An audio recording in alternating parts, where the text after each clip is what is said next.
Welcome everybody to Conversations with Doc Martin. This video series focuses on extraordinary people doing extraordinary things. Please don't forget to hit the subscribe button and click the notifications so you don't miss our next guest. Today we're joined by Dr. Kyle Stanley, who has been named one of the top 10 young educators in dentistry, one of the world's top 100 doctors in dentistry. He's a researcher who's published in some of the top dental journals about topics relating to aesthetics, implants, and plastic surgery, and maintains a private practice in Beverly Hills where he focuses on implant surgery and prosthetics. Not only that, with his company Pearl, he is changing the way patients are treated through artificial intelligence and is a leader in this field as well. However, we're not here today to talk to Kyle about dentistry or teeth. Kyle is actually a leading advocate of mental health in our field and offers a course and a community to those in dentistry called the Lightside, and that is why Kyle is joining us here today. So welcome to you, Kyle. Thanks for joining me today. Thanks for having me and the nice introduction. Well, thank you. It's a pleasure to talk to you. You know, we kind of ended up kind of getting to know each other through a mutual friend, and you and I very much share our love of mental health, very much share our love of positivity and the research behind it. So I'm kind of curious, you know, as somebody who is a very extraordinary clinician in our field who speaks about clinical topics on a regular basis, how did you get into becoming this person who talks about mental health in dentistry? Yeah, I never thought that I would be the person to talk about this, but you know, I was at the top of my game, really. I was, or at least I thought so. I was, you know, like you said, speaking at Seattle Study Club meeting and speaking at, you know, all the big implant companies' yearly symposiums and traveling around the world. And I thought I was really at the top of my game. And then I went through this really dark time with dentistry where I came home and told my wife that I wanted to quit and said, you know, I'm not going to do clinical dentistry anymore. It's just too stressful. Mm-hmm. I had some situations with patients and with staff, and I just realized, like, I can't do this. I know I can't do it 5 days a week or 6 days a week when I was doing it, but I may not be able to do this at all. And I started talking with a lot of people about this, and non-dentists did not get it. Non-dentists just had no sympathy for me. You know, oh, you're a doctor, you have a nice car, you know, you're well respected, et cetera, et cetera. But when I talked to dentists about it, they immediately got it. They immediately told me their stories. They, you know, would be crying, would be hugging me. And I realized that I needed to use the platform that I had to spread the word. And so, because I was at the time speaking, you know, sometimes 40 dates a year, I just started like dripping in mental health. And it was a selfish thing for me. You know, I needed to talk about it. And so, like, if someone brought me to their study club and I was supposed to be speaking for 6 hours, I'd do 45 minutes of mental health. And what I realized was that all of the other things I was talking about, whether it was guided surgery or smile design or whatever, no one cared about that. Everyone afterwards came up to me and talked to me about mental health and talked to me about stress and depression and burnout. And I realized that this is an important topic that no one was really talking about, that I needed to do it. And it took COVID to really make that happen. Interesting. Yeah. I mean, certainly the pandemic has made everybody kind of take a step back and think about what's important to them and think about health and, of course, mental health as well. And you know, it's for those non-dentists listening to us. I mean, think about it. It's a college degree plus then 4 years of dentistry. Many of us did residency. I know you did one as well. And then you get out into the world and most dentists, you know, are 6 figures worth in debt, and then they have to start a practice. And the pressures of dentistry, because we work in millimeters, can be extraordinary. Tenths of a millimeter. Tens of a millimeter. It's extraordinary. And so it makes a lot of sense that we as dentists start questioning, you know, is this what I want to do? Is this right for me because of all the stressors there? And, you know, tell us a little bit about how you ended up going from talking to your wife where you're like, you know what, I really want to throw in the towel, to having, frankly, the guts to get up in public and talk about these things. Because, you know, having been there and been on the stage and talk about, you know, depression and sobriety and all those kind of things, that's a scary thing. So tell us a little bit how you ended up overcoming some of those limiting beliefs about where you were and really blossomed into where you wanted to go. Yeah, you know, I think my research background really took over. I wanted to see, like, first of all, am I the only one? And when I started talking with other people, I realized I wasn't the only one. And then I went into, like, you know, the actual scientific research, went on PubMed, very research-like, and started looking for articles about this, and ended up finding that this is a very common topic for dentists. And, you know, for decades, people have talked about this, right? People have said, oh, dentists have a high suicide rate. Dentists have a high suicide rate. And I always heard that. You know, even in dental school, I heard that, but I said, oh, what do you mean? All the dentists I look up to, they're so rich, or, you know, they're so successful. But I had to come realize that, like, you know, your brain doesn't care how many numbers, how many letters you have behind your name, how many dollar signs you have, you know, in your bank account. And I started going through research, and I went through this journey, which is actually what I take. I call the Lightsiders, the people that are in my community. I take them through this journey where we identify problems, and then we get into specific problems. We define our purpose. We go through learning, you know, specific research proven ways how to avoid them, you know, some that I know you talk about. And then after that, we understand that stress won't be gone in our life, but that we have to understand it. And I basically went through this whole research, finding them, identifying them, finding my purpose, learning and thriving, that it worked for me. And I said, you know, maybe there's other people that would like to learn this as well. And it was, you know, I didn't know when I started putting this community together, I didn't know what it would turn into. And it's just blossomed into one of the most fulfilling things that I've done in dentistry, for sure. That's fantastic. That's fantastic. Being able to sit there and feel that level of gratitude for doing something that at one point in your life was such a source of angst. That then becomes a source of light, to use a phrase that you've chosen to use for your course. Kind of curious, when you think about the dentists you interact with, because oftentimes when I'm speaking, I talk about the idea that dentists are people, people are dentists, and patients are people, and people are patients. And so if you understand the research, and you understand, not that you have to be a researcher, but if you understand what makes us tick, it kind of helps you navigate through those challenging waters. So I'm kind of curious, what kind of patterns have you seen, or what have you noticed amongst dentists that you engage and interact with? What are some of their biggest challenges that you've observed? One of them is complications, for sure. You know, not many dentists, there's a module in my course where I talk about being an overachiever. You know, you kind of have to be an overachiever in order to be a dentist, right? You had to do good in high school.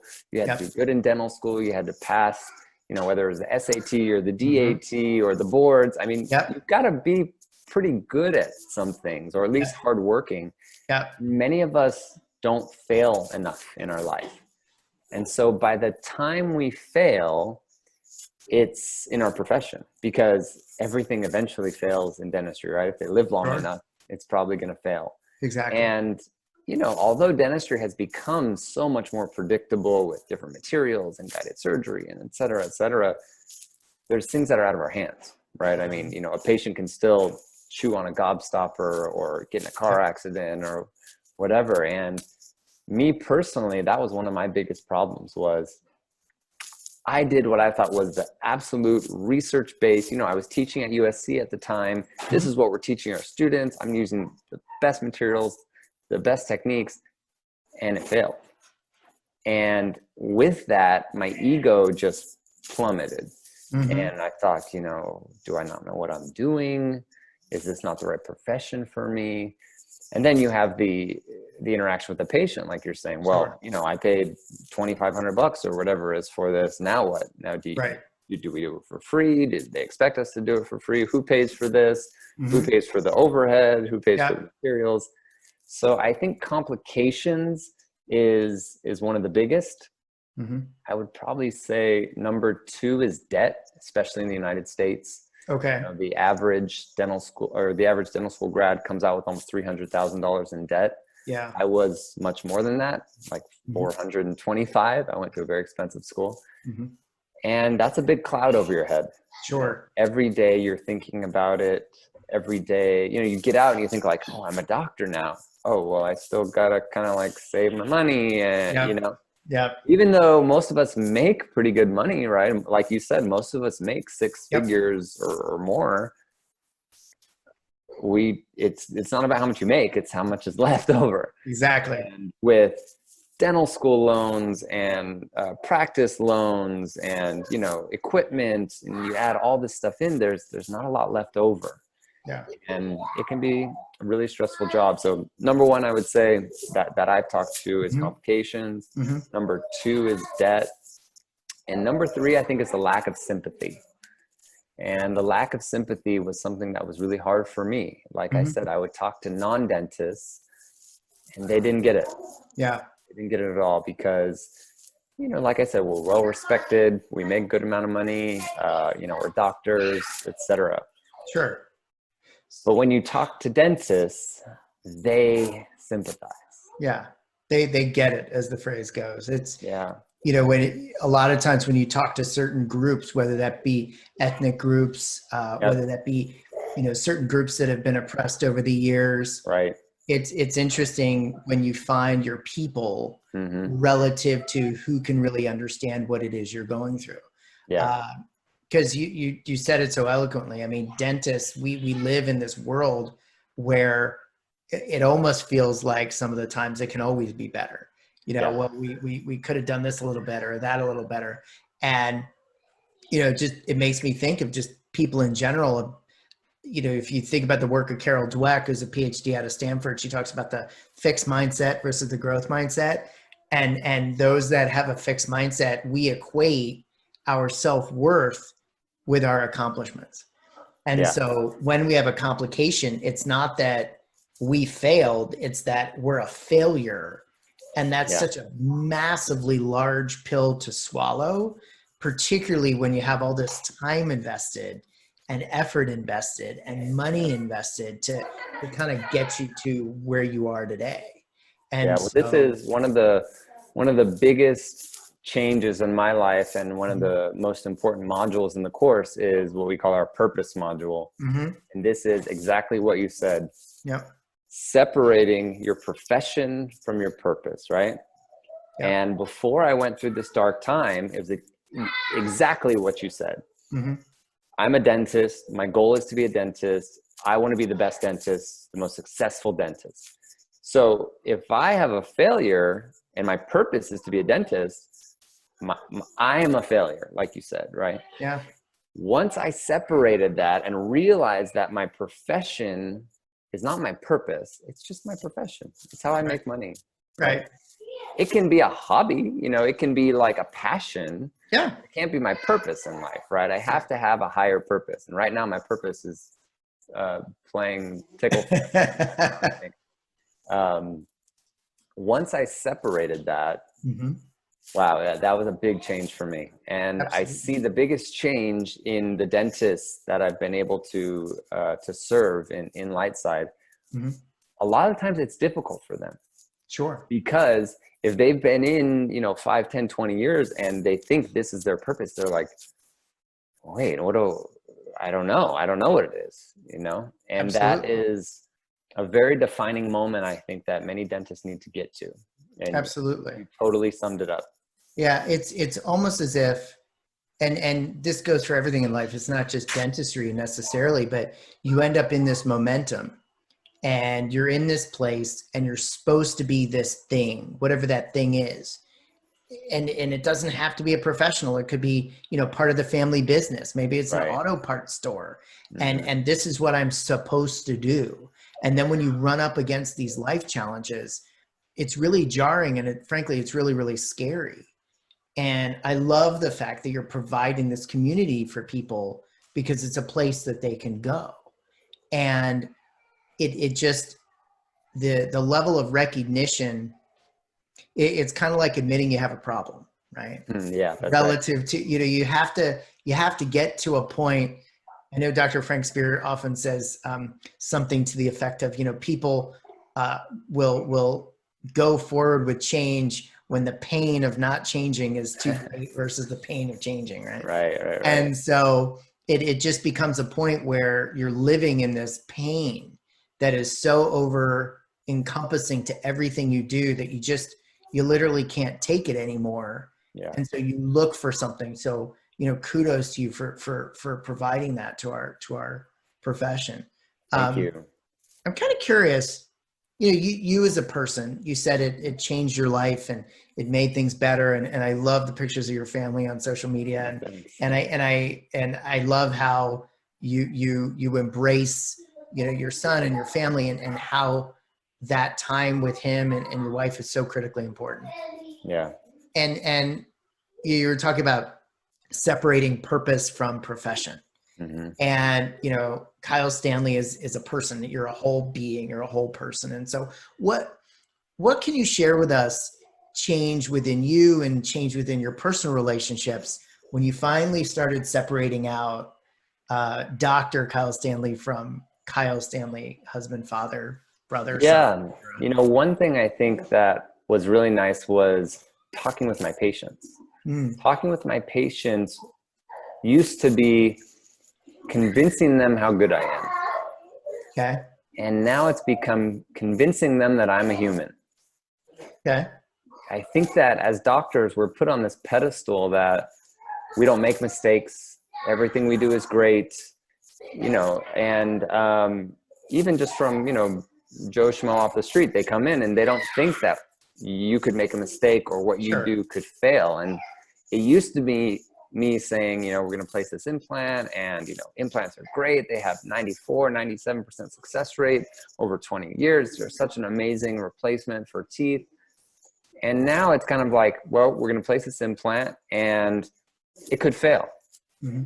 Even if I do everything right and you do everything right, it still could fail. Yep. And would you be okay with that? Because guess what? You're going to have to pay for it again. Mm-hmm. I'm not going to cover it because your body failed. I'll cover it if I made a mistake. Sure. But if something happened that neither of us can control, it's not my problem.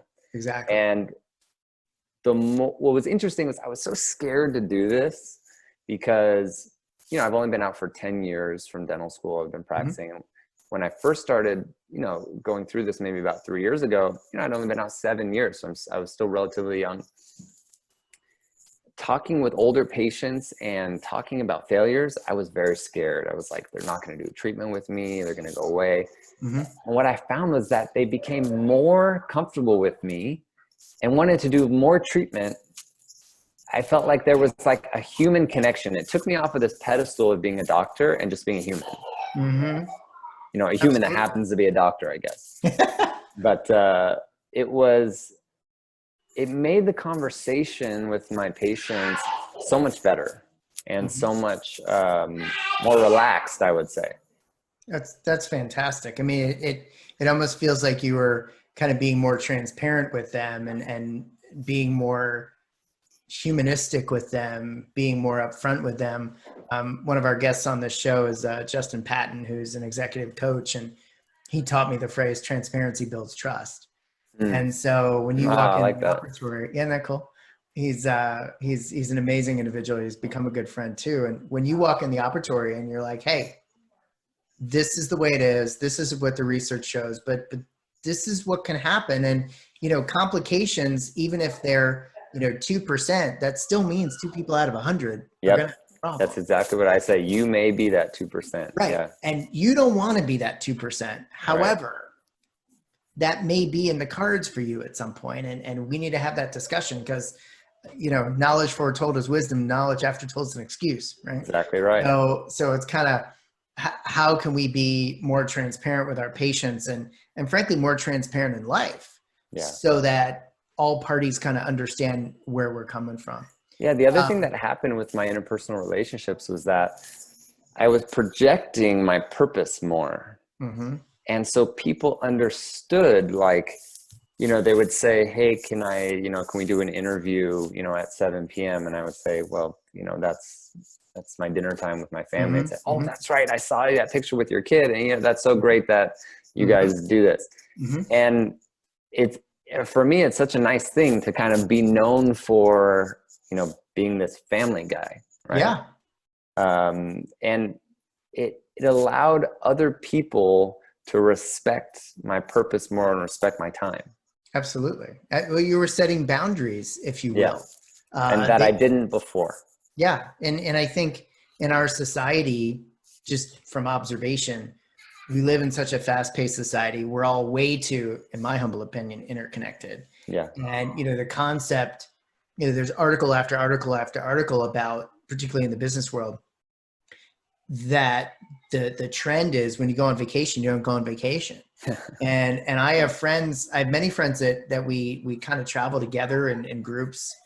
And it's really it's sad in a way to see, well, I got to check my email. Well, you're on vacation. Like, what's Right. going to happen? Is the world going to come to an end? And, setting those boundaries and sticking to them becomes harder and harder in our society today. True.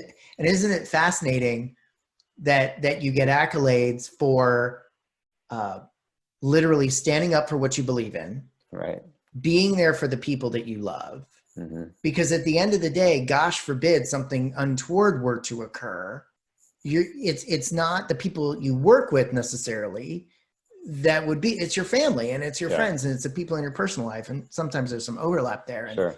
It's so hard for people to kind of embrace that. And it's one of the things that I like to talk about myself as well. So I'm super excited that you brought that up, because self-care, boundaries, taking time for yourself, we are a metabolic machine and we need energy just like everybody else needs energy. We need physical energy, we need mental energy. And when we run ourselves down, we're not good for anybody, right? Yeah. So I'm kind of curious, when you're talking to all these dentists, and I'm not so sure if you necessarily had the ability to observe this or not, but I'm curious to ask you this. When they're sharing with you their stories, have you noticed any patterns of like when things start to go a little bit askew in their lives? Yeah. It's interesting. I think that from what I've seen, it's like the 7 to 15 year range. Okay. And I don't know if that has to do with midlife crisis kind of range. Like, Mm-hmm. okay, now people are getting kids and they're owning houses and, priorities are changing. Mm-hmm.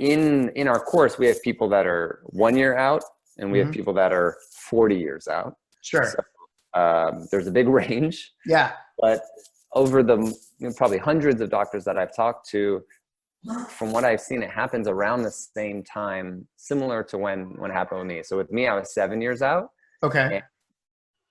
Because I think there's this transition where if you do the traditional style, like get out, associate for a few years, then you buy a practice, let's say 3 years out. Sure.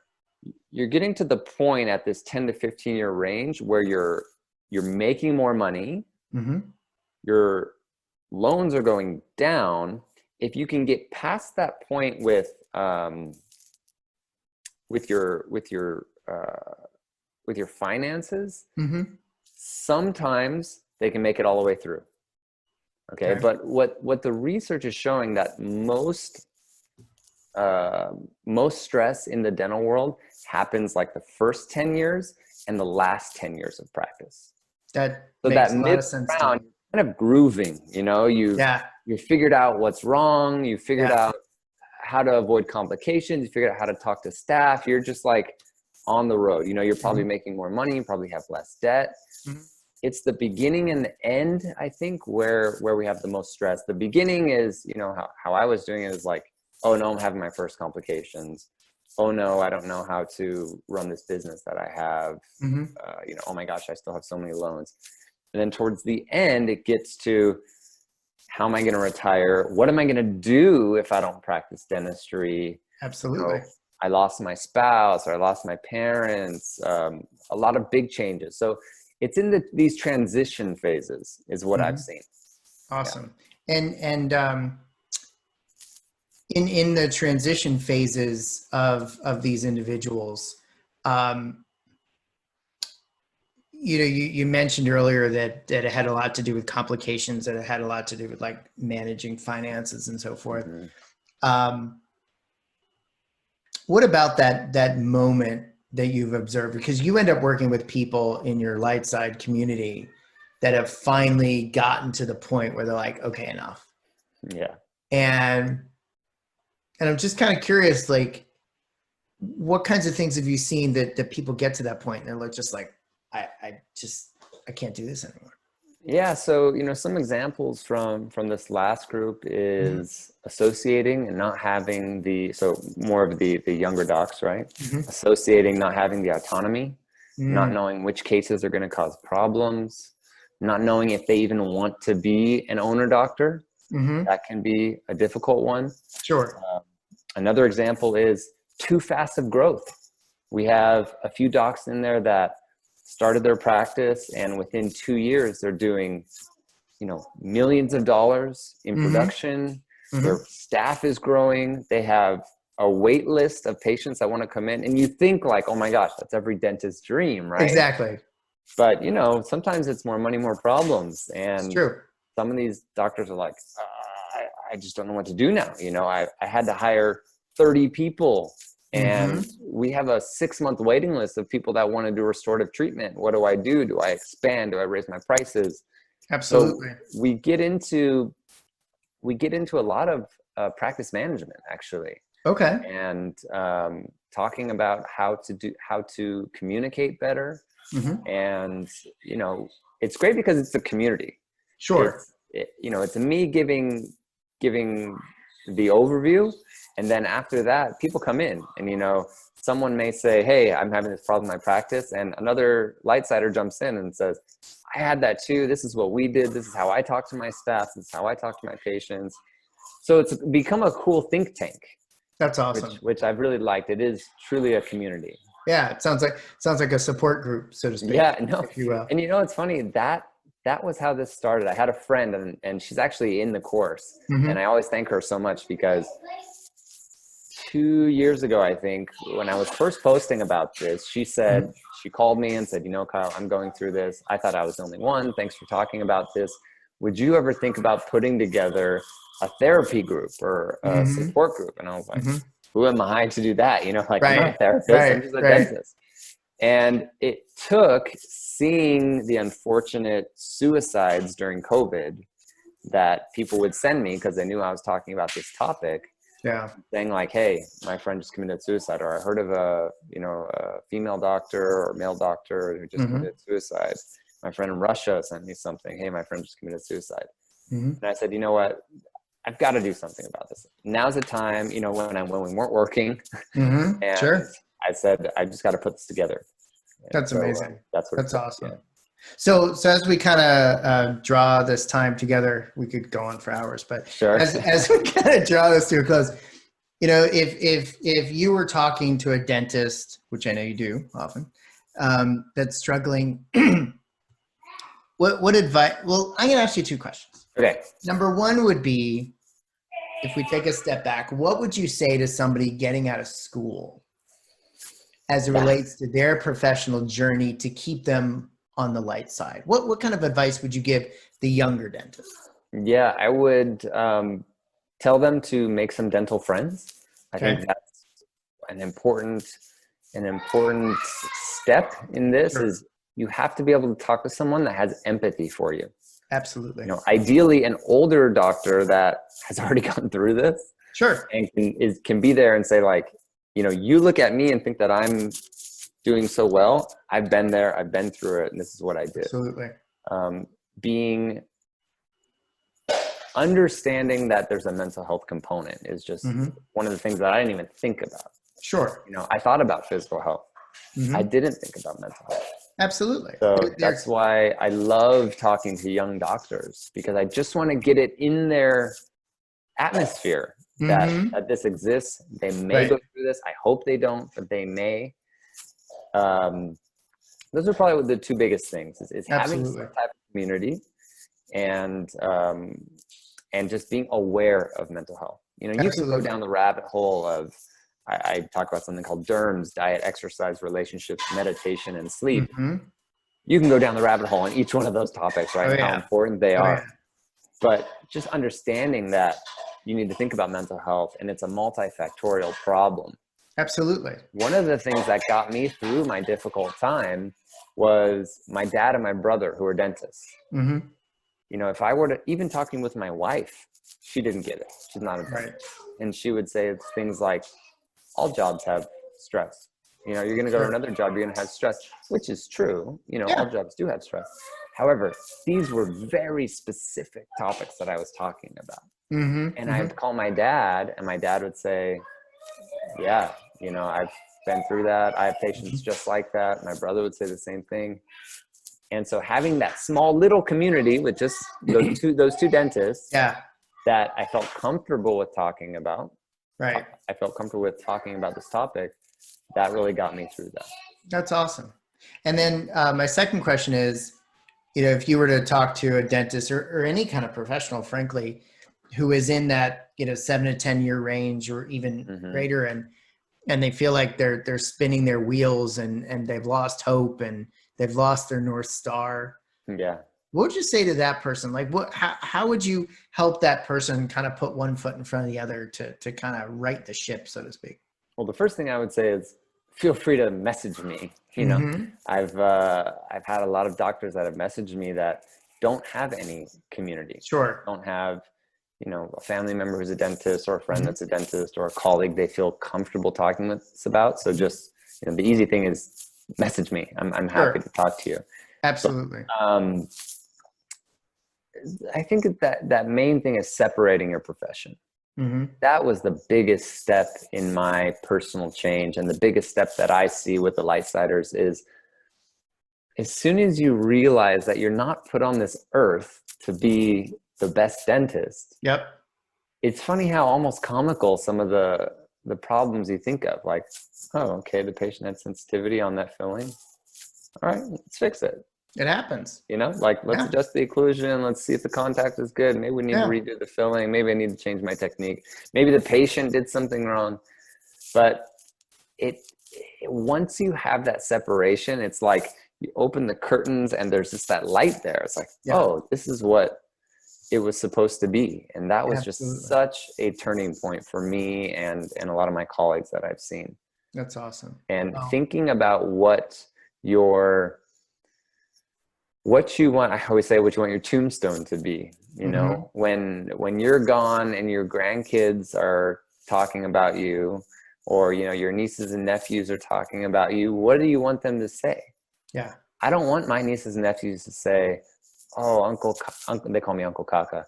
Uncle Kaka was you know, the best dentist. Oh my gosh, Yeah. he did amazing preps, right? I don't care about that. You know, I want How them to important. remember that, you know, we made music together, and that we played outside, and that, you know, I got on the ground and played toys with them. Like, that's what I want to be known for, not my profession. Because when I think of the legends in my family, you know, my grandparents, I don't say like, oh my gosh, my grandmother, wow, she was such a great bank teller. You know, we say like, gosh, she made the best banana muffins, and Right. she would rub my back while we watched TV, you know. And you think about their kindness and their generosity, and nothing about their profession. Yeah. And we certainly need a little bit more of that these days, kindness and generosity. So, That's right. You know, one of the Lightsiders recently, we were talking just a few days ago, and she said, I said, what is your purpose? And she said, um, I want to be known as a kind person. And she said, you know, but I don't really know. Is that even a purpose? Is that like enough? And I said, oh my gosh, think of if you're, and she was talking about her nieces and nephews. I said, think if your nieces and nephews say, you know, Auntie, we'll make up a name, Auntie Dolly. Auntie Dolly was just the kindest person you ever met. I mean, what a legacy to have. That's amazing. That's amazing. Well, look, I want to thank you for your kindness and generosity in sharing your family time with us. We're filming this close to the dinner hour. So That's right. I'm going to go ahead and put your contact information as Great. well as information about the light side in the comments below the video. I want everybody watching, please don't forget to subscribe and click the notification button. And lastly, I want you to remember something. I want you to remember that life speaks to you. And if you think it doesn't, you're not listening. So take care, everybody, and we'll see you soon. Thanks, Kyle. Thanks.